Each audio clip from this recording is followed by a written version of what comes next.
Make your future 미래 채널 마이앱. 네, 안녕하세요. 자, 2021년 2월 지난 한 달간 있었던 주요 소식들, 놓쳐선 안 될 소식들 정리해 보도록 하겠습니다. 자, 첫 번째는 좀 가벼운 소식 준비해 봤어요. 디지털 창문 회사에서 스타워즈 에디션을 내놨는데 이거 좀 괜찮더라고요. 디지털 창문인데 거기 풍경으로 보이는 게 저런 스타워즈 풍경이 나오는 거고요. 물론 소리도 함께 구현이 된다고 합니다. 저게 계속 판매되는 건 아니고 1000대 한정으로 특별 패키지로 나온다고 하고요. 2월 26일부터 선행 예약을 받는다고 하네요. 자, 그리고 저 화면만 나오는 게 아니라 5월에는 또 새로운 배경까지 업데이트가 된다고 해요. 스타워즈 배경으로. 자, 가격은 53만 원이고 이게 27인치라고 해요, 하나에. 그리고 킬로그램은 4.5kg이라고 합니다. 자, 어떠세요? 자, 제가 늘 그래서 말씀드리지만 요즘 디스플레이 같은 경우에는 또 하나의 창문 역할, 어떻게 보자면 실제 세계보다도 나은 풍경을 보여주는 창문 역할을 하기 때문에 저는 TV라든지 디스플레이가 꽤나 요즘 시대에는 우리에게 더욱 중요한 창문 역할을 한다라고 생각이 드는데요. 자, 여러분들은 디지털 창문으로 어떠한 풍경을 보고 싶으신지 생각해 보시면 좋을 것 같습니다. 자, 다음은 샤오미에서 원격 충전기 미 에어 차지라는 것을 공개했는데요. 말 그대로 원격 충전이에요. 저 장치를 집안에 저렇게 놓으면은 선 연결 없이 집안의 휴대폰이 저렇게 충전이 된다는 거예요. 144개 안테나로 밀리미터 웨이브 빔을 쏴서 충전이 되는 거고, 자, 5W라고 합니다. 자, 동시 충전도 가능하다고 하는데, 와, 저렇게 충전하고 있으면 얼마나 편할까요, 정말로. 자, 그런데 아직 장시간 노출에 따른 건강 영향에 대한 연구는 그렇게 충분하게 나와 있지는 않은 것 같습니다. 그리고 출시 계획도 구체적으로는 나와 있지가 않아요. 자, 비슷한 시기에 첸진 레노버 모토로라 중국 모바일 사업에서도 저런 무선 충전 기술 영상을 공개했습니다. 저렇게 장치 앞에 갖다 놓으면은 선이 없는데도 충전이 되는 거예요. 빔을 이용해서. 손으로 가리니까 충전이 안 되고 손을 떼니까 다시 충전이 되죠. 자, 그래서 이러한 기술들이 나오고 있기는 하는데 진정한 무선 충전의 시대가 열릴 것인가? 지금 무선 충전 되더라도 그 충전기 갖다 놔야 되잖아요. 그래서 별로 그렇게 편한 건 모르겠는데 정말로 선 없는 시대 빨리 오기를 희망해 보겠습니다. 자, 다음은 현대차에서 인수한 보스턴 다이내믹스의 스팟, 그 사족보행 로봇 스팟이 판매 라인을 확대한다라는 계획을 발표했거든요. 그래서 스팟 엔터프라이즈, 스카우트, 암이라는 것을 공개했습니다. 자, 먼저 스팟 암을 보시면은 암이 팔이잖아요. 그래서 스팟에 달려있는 저게 머리가 아니라 팔이거든요. 저렇게 자유자재로 움직일 수 있는 것을 이제 묶어서 판매가 된다는 거고요. 저 팔에도 뎁스 센서랑 4K RGB 카메라가 달려있고요. 야, 저게 대략 5kg의 벽돌을 저렇게 끌고 갈 수 있다라고 해요. 줄넘기도 할 수 있고. 자, 저 팔 무게만 치면은 8kg이라고 합니다. 원격에서 뭐 밸브를 잠그게 한다든지 떨어진 물건을 집어 올리게 한다든지 곳곳에서 쓰라고 이제 저 팔을 넣어가지고 판매를 할 것이라는 거예요. 물론 가격은 또 별도로 받겠죠. 정확한 가격은 나와 있지 않은 것 같아요. 자, 그리고 스팟 엔터프라이즈라는 것도 공개가 되는데 이건 별거 아니에요. 결국에는 충전기가 생겼다는 겁니다. 그래서 저 충전기와 스팟을 내가 원격 제어하고자 하는 공장이나 그런 데 갖다 두게 되면은 내가 굳이 스팟을 데리고 출퇴근할 필요 없이 쟤만 그냥 그 지역에 갖다 두면은 제가 계속 충전했다가 이랬다가 충전했다 이랬다가 하면서 24시간 일할 수가 있게 된다는 거예요. 그래서 사람이 위험 지역에 들어갈 필요도 없게 되는 거죠. 예를 들어서 후쿠시마 원전 폭발 지역 그런 쪽 같은 경우. 자, 저게 2시간이면 완충이 가능하다고 합니다. 원래부터 있는 줄 알았는데 이제야 출시가 되네요. 자, 그리고 원격으로 제어하려면 프로그램이 있어야 되잖아요. 그게 바로 스카우트라는 웹 프로그램이에요. 지금까지 스팟은 저 컨트롤러, 보통 게임기 같은 컨트롤러로 조작을 했는데 저 스카우트 웹을 이용해서 웹 소프트웨어를 이용해서 드래그 하면은 저렇게 확대도 되고요. 저게 30배 옵티컬 줌 기능도 있고 저기에선 열 카메라 선택도 가능하다고 합니다. 멀리서 저렇게 제어할 수가 있는 거고, 프로그램의 스테어 모드, 계단 모드를 딱 선택하게 되면은 앞에 있는 장애물이 아니라 계단으로 인식을 해가지고 올라갈 수 있고, 또 다양한 뷰, 저 라이더 센서로 이용해가지고 다양한 지형을 원격에서도 파악할 수 있고요. 와이파이로 저게 제어가 되는데 와이파이 통신이 끊어졌다? 그러면 다시 통신이 되는 지역으로 돌아와가지고 업무를 개시한다고 합니다. 지금 다시 돌아오고 있죠. 자, 그리고 또 한 가지로는 루틴 기능이 있어가지고 내가 늘 반복하는 기능을 소프트웨어 이 스카우트 프로그램으로 입력을 해두면은 그 시간마다 똑같은 일을 반복할 수 있다고 해요. 내가 굳이 일일이 제어할 필요 없이. 자, 보시면은 근데 이 스팟 로봇 제어하기가 쉽지 않을 것 같죠?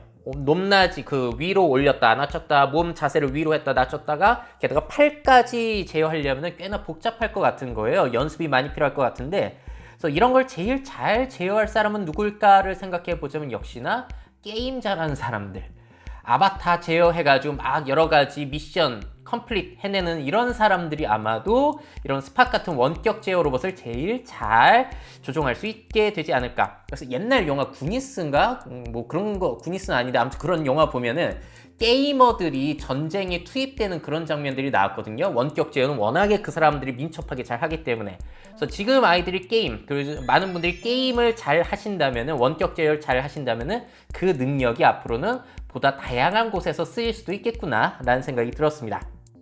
자, 이번엔 이 보스턴 다이내믹스를 인수한 현대자동차에서 공개한 걸어다니는 자동차 타이거 홍보 영상, 컨셉 영상 보여드릴게요. 물론 시제품은 제품이 출시될 계획은 없고요.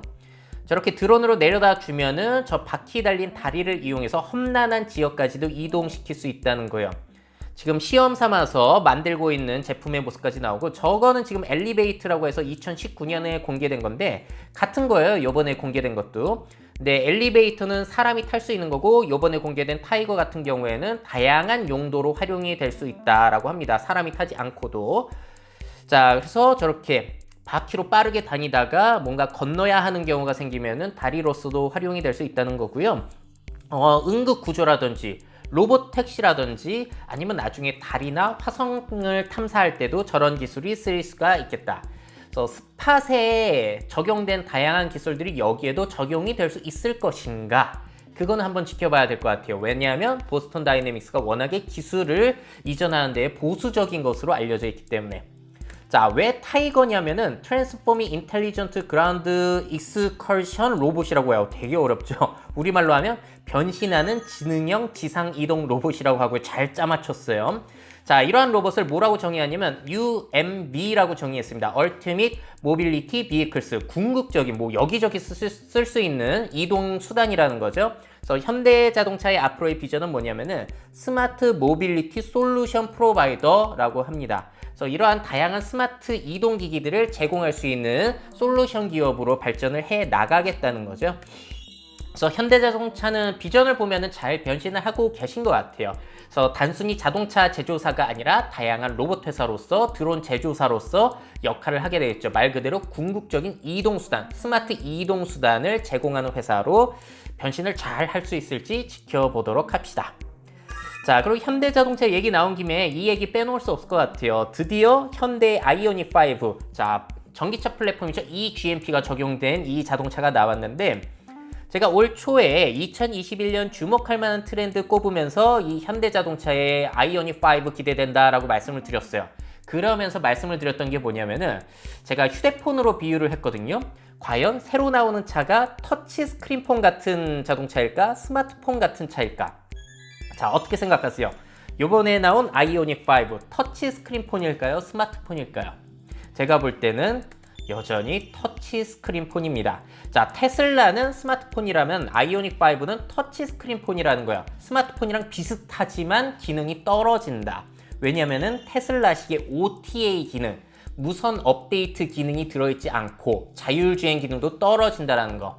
차가 업데이트를 통해서 계속 발전할 수 있는 그런 스마트 요소가 테슬라에 비해서 빠져 있다는 거예요. 앞으로 어떻게 될지 모르겠는데 기술이 없으신 건지 뭔가 규제가 있으신 건지 잘 모르겠는데 소프트웨어 기술이 많이 그만큼 격차가 있는 걸까요? 테슬라는 보시게 되면은 소프트웨어 업그레이드 있을 때마다 자율주행 기능도 성장하고 없었던 블랙박스 기능도 생기고 해서 사람들이 업데이트 될 때마다 막 열광을 한단 말이죠. 근데 이 현대자동차의 아이오닉 5가 그러한 한국에 특화된 OTA 기능을 넣었다면 참 좋았을 텐데 라는 아쉬움이 저는 남습니다. 그래서 아이오닉 5 구매를 고려하시는 분들이라면은 OTA 기능이 없다라는 부분은 충분히 인지를 하고 구매하셔야 되는 거 아시죠? 자, 그렇다면 또 그 대단한 테슬라를 성장시킨 이 앨런 머스크 얘기를 해야 될 것 같아요. 정말 2월은 앨런 머스크 때문에 시끄러웠던 것 같습니다. 현존하는 지구 최고의 인플루언서라고 제가 표현을 했는데요. 이 사람이 비트코인이라든지 도지코인 가상화폐에 투자하자 이제 가상화폐가 엄청나게 뛰기 시작했다는 거, 화폐 시장을 뒤흔들고 있죠. 자, 그리고 갑자기 클럽하우스라는 앱, 그 음성으로 얘기할 수 있는 이 앱이 뜨게 됐는데 사용해 보시면 아시겠지만 별거 없죠. 그냥 이 앨런 머스크가 참여했기 때문에 엄청나게 관심을 받았다라고도 해석할 수 있을 것 같아요. 자, 그리고 또 어떤 발표를 했냐면은 탄소 포집 기술 대회를 개최한다고 합니다. 자, 트위터에 이렇게 날렸어요. 최고의 탄소 포집 기술을 위한 대회에 1억 달러를 기부합니다. 우리 돈으로 하면은 1,000억 원이에요. 1,000억 원을 엑스프라이즈라고 하는 그 경진 대회에 기부를 하는 거예요. 탄소 포집 기술 만들려고. 자, 내용 살펴보시자면은 탄소 포집 능력을 획기적으로 확장할 팀을 원한다. 그래서 탄소 배출 감축이 아니라 탄소를 제거하는 기술을 지금 원하는 거예요. 포집 기술이라는 것은 공기 중이나 땅이나 물이나 그런 데 있는 탄소들 배출된 거를 이제 흡수하는 기술이거든요. 자, 그러다 보니까 지금 우리는 탄소 중립을 목표로 하고 있는데 그거는 배출하는 양과 포집하는 양을 같게 해가지고 실질적으로 탄소 배출을 제로로 만들자는 건데 있는 것도 포집해가지고 제로로 마이너스로 만들자는 거예요. 지금까지 배출된 것도 흡수해가지고. 자, 2021년 4월 22일부터 시작돼가지고 4년간 지속이 되는 대회이고요. 2050년까지 매년 10기가톤의 탄소를 제거할 기술 개발을 목표로 하고 있습니다. 자, 그래서 약 1년 뒤, 1년 반 뒤에 상위 15개 팀을 선정한 다음에 또 그 팀들이 기술을 개발을 이어가가지고 최종 1등을 뽑는 그러한 대회가 될 것 같아요. 자, 보시면은 앨런 머스크가 아이언맨 토니 스타크의 실제 모델로 알려져 있는데 진짜로 아이언맨 같은 일들을 해가고 있는 것 같죠. 아니, 차세대 자동차를 만들고 미래 화폐에 손을 대고 있고 미래 SNS의 붐을 이끌어내고 있고 미래 지구 화성 이주를 준비하고 있으니까 태양광 쪽에 엄청나게 지금 준비를 하고 있고 스타링크라고 해가지고 위성으로 하는 그 초고속 인터넷까지 하고 있잖아요. 아니, 한 인간에 의해서 지금 미래가 막 좌지우지되고 있는 이런 상황이에요. 자, 그가 만들어갈 미래는 정말로 어떤 모습일까요? 그리고 또 궁금한 점은 뭐가 있냐면 과연 그의 영향력은 언제까지 지속이 될 수 있을 것인가? 예를 들어서 니콜라 테슬라라는 그 전기 개발 학자 같은 경우에도 처음에는 완전히 천재처럼 추앙받다가 나중에는 사기꾼으로 몰렸었잖아요.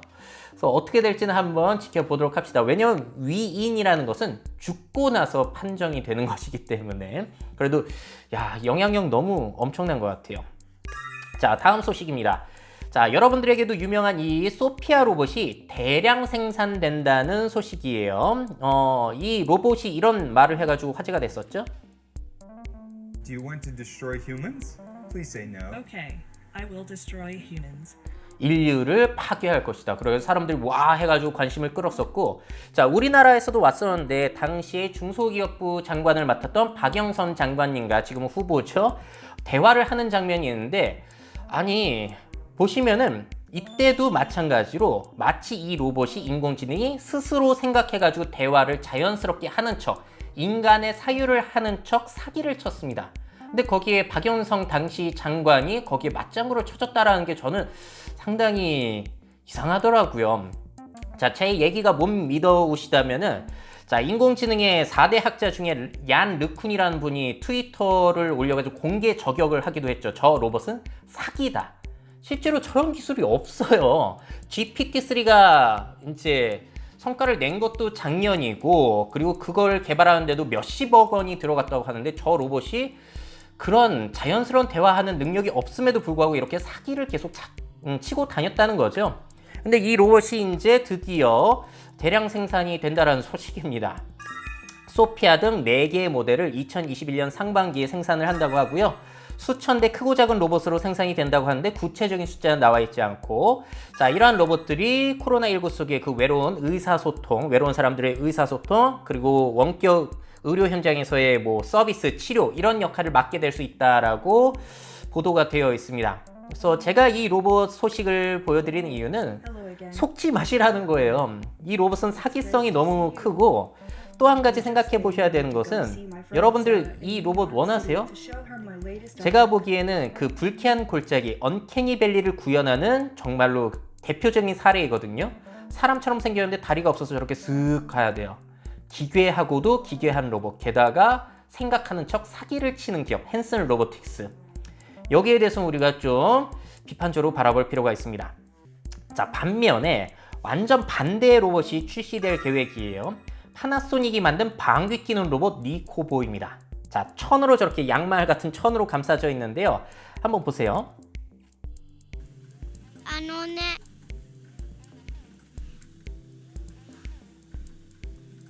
ママ 귀엽죠?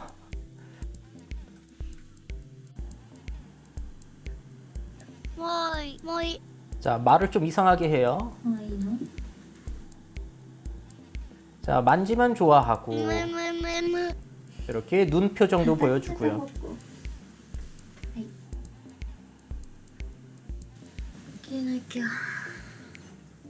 起きなきゃね 자, 보시면 기능이 없어요. 그냥 저렇게 웅얼웅얼 거리는 귀여운 로봇이에요. まあ 꼬리도 흔들고요. 그리고 저렇게 방귀까지 가끔 낀다고 합니다. 자, 그래서 이 로봇이 뭐냐면은 동거인 같은 연약한 로봇이 컨셉이에요. 그래서 똑똑한 척하는 로봇과 차별화를 두고 있는 거고요. 어딘가 미덥지 않지만 왠지 귀엽고 내버려둘 수 없다라는 것이 컨셉이라고 합니다. 자, 우리도 그런 걸 보면 뭔가 관심과 동정심을 느끼잖아요. 그런 걸 유도한 로봇이라고 보시면 되겠고, 카메라를 통해서 일단 사람은 인식해요. 그리고 마이크로 소리도 인식해가지고 방향도 전환할 수가 있고요. 일본어를 할 수 있을 뿐만이 아니라 아까 보신 것처럼 웅얼거렸잖아요. 니코보 자체 언어인 모코어를 사용한다고 합니다. 모꺼 보셨죠? 그런 말을 쓴다는 거예요. 제가 늘 강조드리지만 정말로 똑똑할 게 아니면은 말을 제대로 못하는 게 오히려 사람들에게 애정을 이끌어낼 수 있는 요소다라고 제가 늘 강조드리고 있는데 이것도 그거를 구현을 시켰고요.